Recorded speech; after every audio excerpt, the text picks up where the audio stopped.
আহা, বলো না যুবক, কতদিন হয় বলতেও পারো না ফজরের ওয়াক্ত কখন, ফজরের সূর্য কেমন, ফজরের হাসি কেমন, ফজরের বরকত কেমন। আল্লাহ তাআলা বলেন ওয়া কুরআন আল ফজর, আই সালাত আল ফজর। বাকি ফজরের নামাজকে কোরআন বলা হয়, মানে ফজরের নামাজ এটার নামাজও, আর এটার নামাজটাই কোরআন। তাফসিরে লিখছে মানে হলো এই, ফজরের নামাজ যেন কোরআনুল করিমের লম্বা তেলাওয়াত দিয়ে মোড়াইয়া প্যাকেটিং করিয়া ফজরের নামাজ দেওয়া হয়েছে।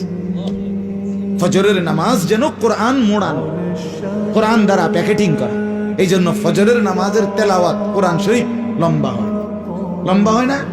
হ্যাঁ, লম্বা তেলাওয়াত স্বাভাবিক। যেই কোনো ইমাম 4 ওয়াক্ত নামাজের চাইতে ফজরের ওয়াক্তে কোরআন শরীফ তেলাওয়াত করে কি একটু বেশি, একটু লম্বা। এই জন্য আল্লাহ বলছে